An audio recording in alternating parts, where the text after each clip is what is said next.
This is Daily Blast Live. We're talking about what you're talking about. Thrown under the bus. No. Always live, always real, always unpredictable. I'm not okay with that. It sounded good when I thought. Log on and join our live conversation. I'm in. Or just won't let it go. No. DBL starts right now. 3, 2. Welcome to DBL. It is Thursday, April 25th. We are live and we're talking about what you're talking about right now. I'm here with Tori, Stephanie, Erica. Brandon is on assignment. Let's get started. Ending months and months of speculation, Joe Biden has announced he is running for president in 2020. The 76-year-old former VP made the announcement on video, taking clear aim at the president. Take a look. We are in the battle for the soul of this nation. I believe history will look back on 4 years of this president and all he embraces as an aberrant moment in time. The core values of this nation, our standing in the world, our very democracy, everything that has made America, America is at stake. That's why today I'm announcing my candidacy for President of the United States. Biden joins a very crowded field of Democrats. Look at that. There are now 20 candidates vying for the party's nomination. But a new poll finds that Biden is the clear front runner. In fact, Biden is also beating the president in this poll. 42% favor Biden compared to 34% favoring the president. And that margin is even bigger among women. And in a clear nod to his everyman image, check out his campaign logo, Joe 2020. Tori, you are our D.C. insider. Is it smart for him to take aim at the president? Yes. No one else has, and he's got to stand out, and he is the same age group. He is the same generation of that time. He went directly to Charlottesville. He brought up the people with the torches, and he says their veins were throbbing, and this president said there were people fine on both sides. He is making this election a battle for the soul of the nation. He is going to make it that important. And he has the experience, and he has that blue-collar work from Delaware, and he has the experience that Trump doesn't have. So it's going to be a battle. What happens, though, is you open yourself up for Trump coming back at you. Now, I'm sure he's prepared. I'm sure he's ready. But he did not shy away at all about, this is what my campaign is. It's Obama, Biden coming back as the adult in the room. I think that he's appealing to a lot of people who are looking for some nostalgia. And I agree with Tori. You have to pick a side. Too many people want to be in the middle because they don't want to upset people. And if you try to get everybody, you get no one.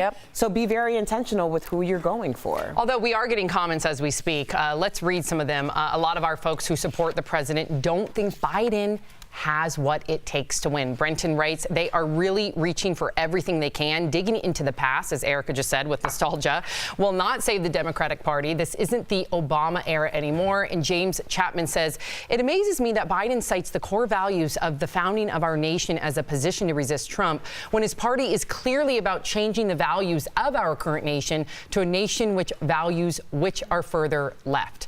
Interesting. What do you make of all this? Coming from England, is this bizarre to you? Do you think it's so divisive? Do you like that Biden's... Yeah. Okay, so I can't vote here. I have no right to vote whatsoever, just to be clear. But when I watched that, I'm not American, and it gave me a bit chills. I did. I thought, ooh, it seemed really powerful. But I also really love Bernie Sanders. Me too. And he seems really cute, and I love his vibe. He came over to England and rocked some of our festivals, and everyone went crazy.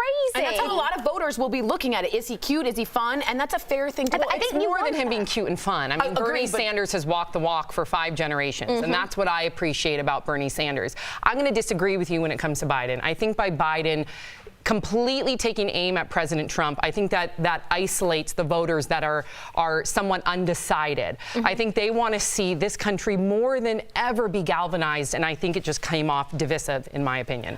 I think it's important that people understand, though, that both sides, what everyone's saying, all supports Joe Biden in some capacity. If people are talking about you, whether it's good or bad, that is always going to, it's fame or shame, it's all the same game. Ooh, all right. Trademark that, Erica. Okay. That's not mine. I wish it was. Erica Cobb. Speaking of politics, an aide to former New Jersey Governor Chris Christie is slamming her former boss right now. This is Bridget Kelly. She was Christie's deputy chief of staff and was just sentenced to 13 months in prison for her part in closing lanes on the George Washington Washington Bridge. It was a huge scandal, commonly known as Bridgegate, and now Kelly is speaking out about her former boss. Watch.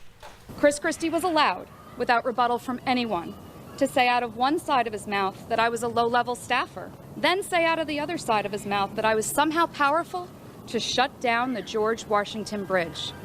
Mr. Christie, you are a bully, and the days of you calling me a liar and destroying my life are over. Chris Christie continues to deny his involvement, saying, I had no knowledge of the scheme prior to or during these lane realignments and had no role in authorizing them. Tori, you are shaking your head. Why? He is a bully, and he did have knowledge, and they know that. And multiple people testified under oath that he had knowledge. Yeah, and she's getting thrown under the bus. And I know this isn't a Me Too movement in that way, but it is an abuse of power. And I'm glad that she called him out for being a bully. He is not in politics right now because he would get creamed when it comes to this situation. Ambulances couldn't get to the hospitals. Kids couldn't get to school. And he did this to punish a political opponent allegedly. Now, Stephanie, the thing is, she still agreed to do it. It's still illegal. What would you do if a boss asked you to do something illegal? So this, I was not asked to close a bridge, but I was asked to do something very illegal, which potentially could have meant me going to prison if it was ever investigated. From your boss? From my boss. Wow. And not here at DBL. Not here. Not here. But it jeopardized the careers of about 20, 30 other people. And in that decision, I actually really considered it for a while because I was so worried about everyone else it would affect.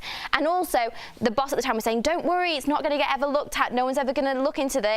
But the threat was really real, and he did let go of everyone. After about 2 months of him trying to convince me, I eventually said flat out no. And you lost your job. And we all lost our jobs. But luckily, what an abuse of power. The crew were very, very supportive on my side because they knew about the situation. But that's what you have to go up against. Horrific. Right? Yeah, unbelievable. Chime in, DBL Nation. We want to hear from you. Wow, we're getting so many comments about the president. I know. We will address it during our break, so stay tuned for that. All good things must come to an end, and that's the case for the hugely popular sitcom The Big Bang Theory, which is coming to an end after 12 seasons, and stars of the show are reacting to filming the final episode. Actress Kaylee Cuoco shared this photo on Instagram showing her in tears after the table read for the final episode. She also shared this picture of her script filled with tissues, warning viewers to prepare yourselves for a finale that has truly left her at a loss for words. And fellow actor Johnny Galecki also posted this picture, wiping away tears at the table read. But this has us asking, is the end of The Big Bang Theory the end of big sitcom? What else is there? Y'all think everything is the end. Like, but what Game of Thrones is the end. That's not cable sitcom. That ain't cable sitcom. But no, I'm saying, like, when Game of Thrones, like, now that we're seeing the final season, everyone's like, is this the end of appointment television? I think it's always the end until there's something else. And I think it inspires other people to push for something else. Because really, I think this is a really great way of people coming together over something that has nothing to do with politics, religion, and all of the divisive things that we talk about. The cult following is a very real thing, and there will be a new one. You know what? I'm glad it's over. I really hated that show. Oh my God. It's the worst. It's like people when you all love say, it or hate it. But people also love, you guys love Friends as well. Thank God they're off the air. I'm sick of seeing them. I'm sick of seeing it. I don't want to see That's enough, Stephanie. I don't want to see the reruns. Could you? No. I don't want to see the reruns. No. I don't want to know any more about Ross and Rachel. I don't want to know any more about this. I mean, she's a Could you be any wronger, is what he would say. That's what Chandler Bing would say. Thank God for series like Game of Thrones that give me something decent to watch. That was a well-written show. I completely disagree. Ooh, I'm reading the comments. Ooh. They're going to hate me. All right, we have to give a big DBL shout out to 23-year-old Jamario Howard from Lincoln, Alabama. He shared this picture to Facebook showing him with two of his friends after he invited a stranger to come and share a meal. Jamario noticed an older woman dining alone, and he asked her to join them for barbecue. And get this, the woman, whose name is Eleanor, turns out to be a widow, and the next day would have been her 60th wedding anniversary. Tori. I'm dying now. I know. You are. Your eyes. I know. Because I think we've all been where you're really, really lonely, and it's such a cold place, and you don't feel like trying to make friends. So for someone to offer is enormous. So today, if you know anyone that's lonely, offer something. Offer a look, a smile, a hug, something. Loneliness is horrible. I know. It's horrible, and she lost the love of her life. So I know. That's not Wow. good Well for them. said. Good for them. Yep, shout out. Wow. DBL's Live. We will bring you breaking news as soon as it happens. Coming up, we are talking to award-winning journalist Elizabeth Vargas. Her hit investigative series is uncovering new crimes, including issues with a well-known dating app. And you, the viewer, are our fifth host. Creepy video has a family terrified. What do you think it is? Do you believe in ghosts? Uh-oh. We're going to share your comments live coming up next. Do you know what? Hi, DBL Nation. Kelly Schubert with the DBL digital team here. I'm tracking all the breaking and trending news, but I want to go to the table because I want to talk to Tori real quick. Hey, Tori, I am so glad this made you as emotional as it made me this morning in our morning meeting, because I was crying this morning in our morning meeting, and I felt kind of crazy. I felt a little weird about it, but it's just such a good story. It makes you feel so good because we, just like you said, we have all, it makes you tear up. We've all been there. But and older people make me sad anyway, so just the fact that they thought to do that was just, it makes my heart so happy. Faith and humanity. All right, Tori. Okay, first of all, Kelly's hair looks amazing. Second of all, I just have to say, yeah, there is something about loneliness that makes you, when I cry, because it's so familiar. It's at the tip of the tongue. It's a bitter taste everybody knows. And in this day and age, it's sort of weird to go up to someone and be like, hey, do you want to have dinner with me? But like, they got over the social norms of that and did that for her.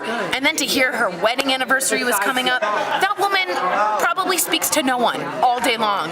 The waiter, maybe getting coffee, and she had a conversation with people face to face on a day that was probably really tough. So stuff like that, like really, it doesn't cost anything. It didn't cost them anything, but it revives a sense of shared humanity. And I think when you've been lonely, the other thing about loneliness is that it makes you, like if I'm an introvert, there's still time where I can meet one-on-one and be like interested. But if you're lonely, there's almost like a door that's locked that you're not interested in opening. Someone else has to open the door. So I don't know. I don't know. It touches me like, yeah, it's really hard. And I think that I just met with a life coach too.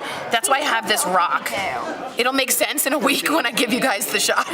But I have this rock, and I talk about loneliness because I think not even if you're in the worst slums of Cambodia to the highest rise in New York City, you can be lonely. And I think we all experience that. Animals experience that. Seabiscuit, the horse, experienced that because good racehorses are lonely. So he got another horse named Pumpkin and a three-legged goat. And they went everywhere with him. And if you look up Pumpkin and Seabiscuit, you'll see. So, a mean person. Sorry for being all schmaltzy and cavelling and being all verklempt. But, yeah. And people are saying, Steph is right, friends suck. I hate you all. Email to our last live channel.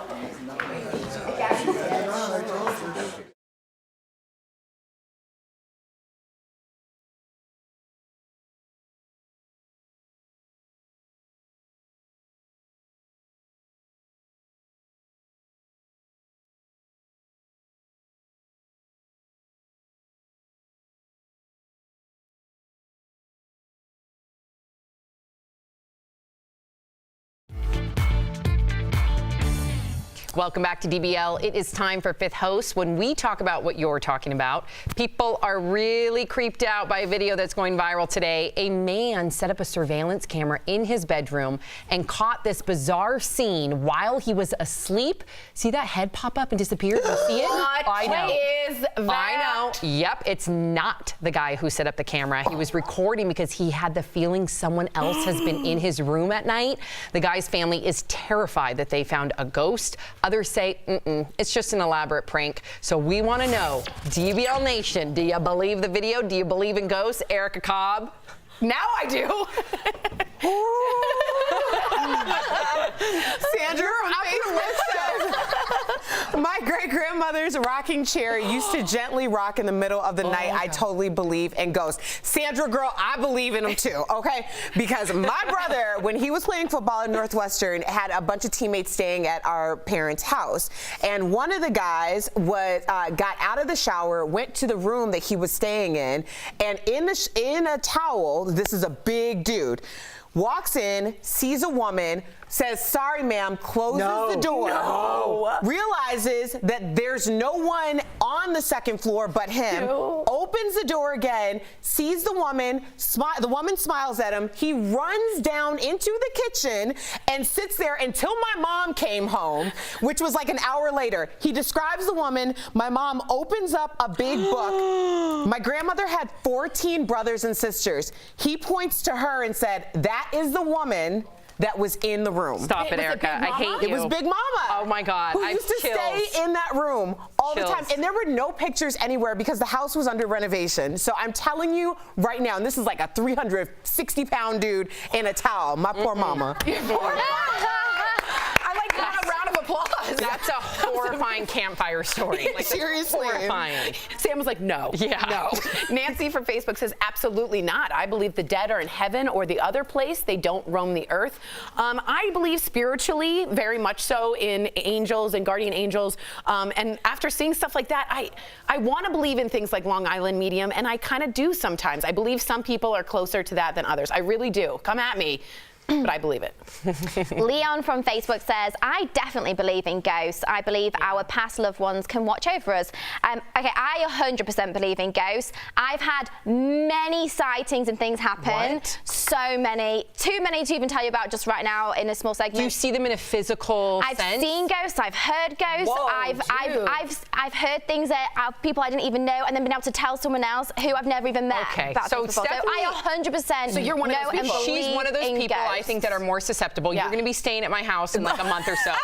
No, I'm actually really excited about this because this gives me comfort. If anyone visits, will you write down what you see, what you hear? Yeah, of course I will. I'm comforted by it. If it happens, it's normally like the most weird and random situation I'll see or I hear something, and then like you immediately feel like you have to say it, and then I forget like it never happened. It's really weird. Okay, write it down. I was legit about to ask you, of the times that you stayed at my home, has anything happened? Also, my house as well. Both your houses are fine, guys. Both your houses are fine. I think there's a ghost in my house. Really? Ooh, I'm excited. So your Oma?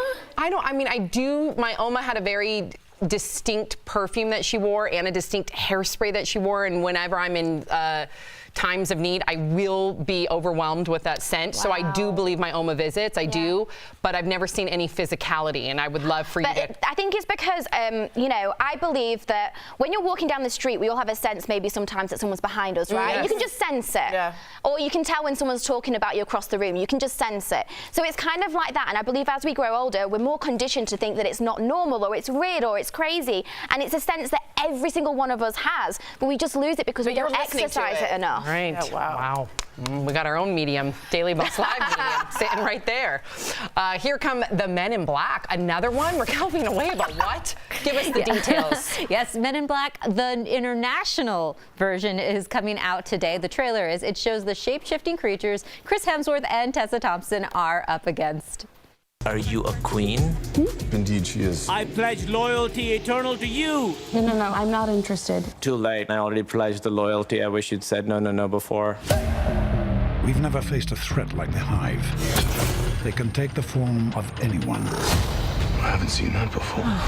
Even our own agents. Do we have a plan? You know, sometimes you have to trust your gut.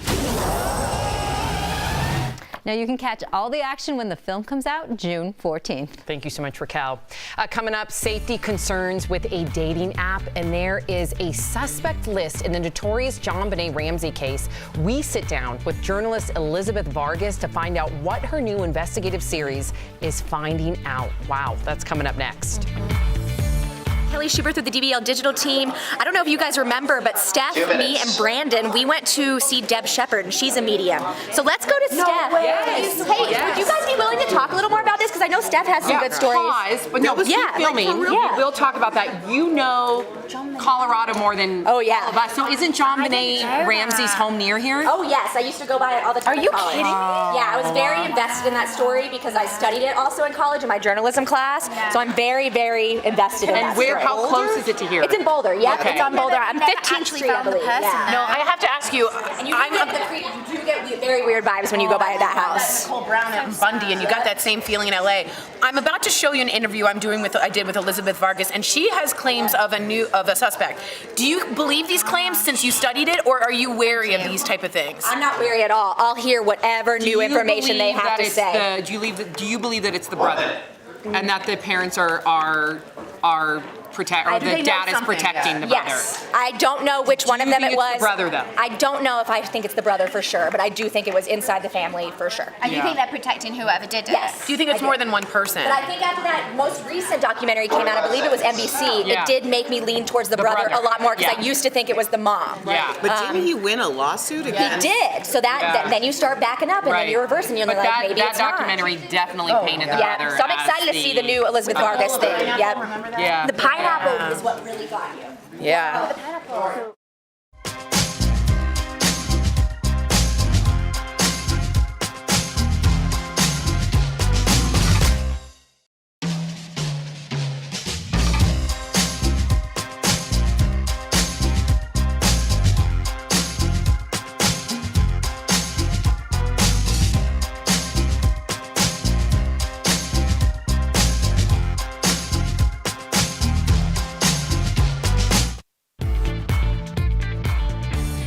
Welcome back to Daily Blast Live. Investigative journalist Elizabeth Vargas has a new series called The Untold Story. I sit down with her for the inside scoop on everything from child brides to safety issues with dating apps in today's juicy spotlight. Take a look. Elizabeth, welcome to Daily Blast Live. I wanted to ask you about The Untold Story, and it takes a deep look at many unknown stories of people and events that have influenced modern culture and society.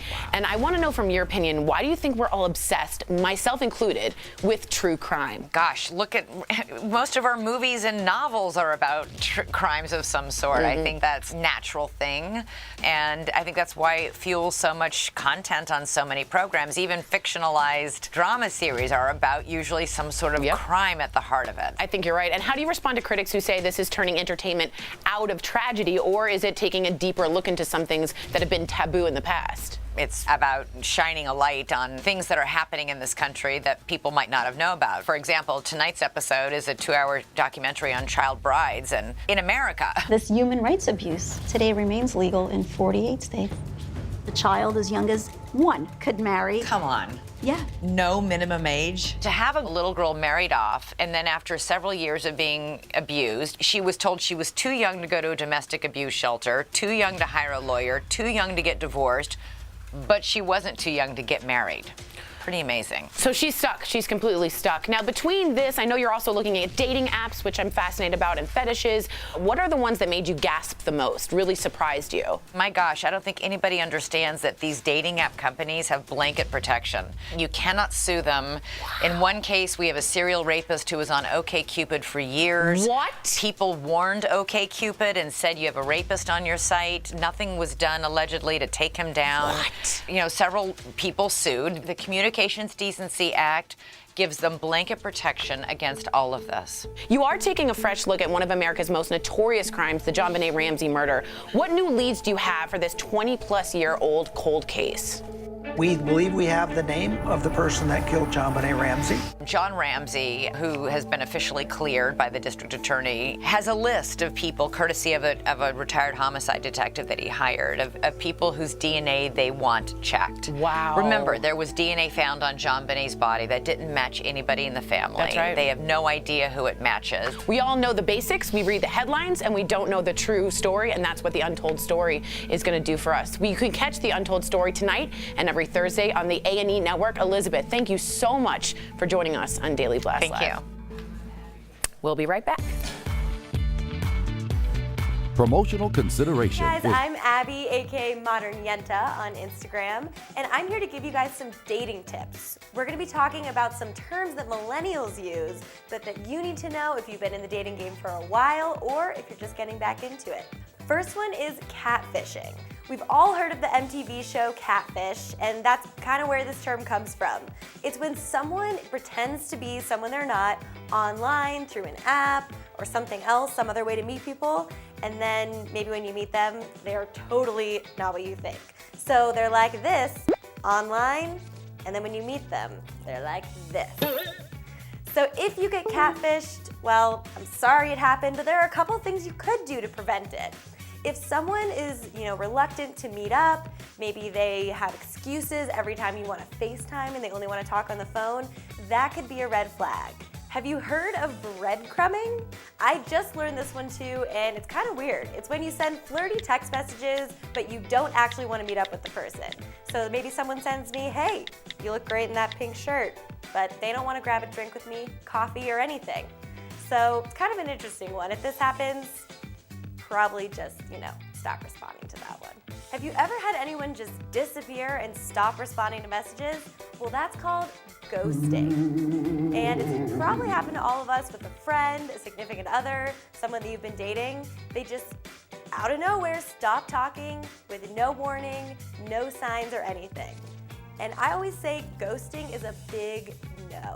Because people are trying to avoid a situation. If you feel like you just don't want to talk to the person anymore, just tell them, hey, I'm not interested, I didn't feel a romantic connection, but don't just ghost. That's just rude. Now, sometimes a ghoster can come back from the dead. Let's say they ghost you, you don't hear from them, and then 2 months later they say, hey, you up? That's called a zombie, or as a verb, zombieing. So they're literally coming back from the dead as a ghost, and now they want to talk to you again. Also, not a good look. If you ghosted in the first place and now you're back, or you just, what are you doing? Kick them to the curb. Okay, last but not least, this one is literally the worst. It's called cloaking. And everyone, men, women, watch out for this. Basically, you stand someone up, it's happened to the best of us, even me, or you get stood up, and then that person blocks you on everything. Facebook, Instagram, Tinder, Match, OkCupid, you name it, they are gone. You could also consider this ghosting. They're kind of one and the same, just one more extreme. So now you're all caught up on these millennial dating terms of today, and dating in 2019 can be crazy. So if you're just getting back into the dating game or you're just starting to use apps, let me know, send me a message at Modern Yenta, and I will get back to you.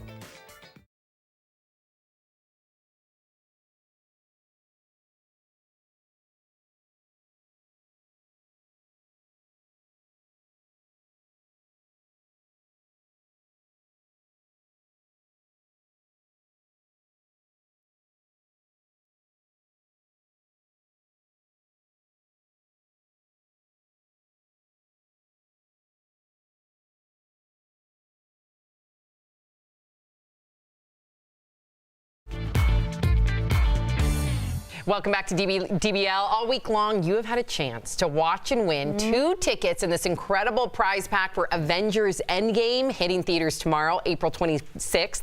The movie is already breaking box office records, and this weekend alone, it is expected to bring in over $1 billion worldwide. Only. Are we ready? Drum roll, please. Here we go. The lucky DBL winner is Manny S. Watching from Edgewater, Colorado on KUSA. Yeah, Manny. Go, Manny. That's exciting. That was exciting. Wow. Let's do it again. Okay. Yeah. Manny, yes. Congrats, Manny. May you enjoy. Share some of the details with us, please. We will see you all tomorrow, same time, same place. Have a happy Thursday, everybody. The weekend's almost here. Yes.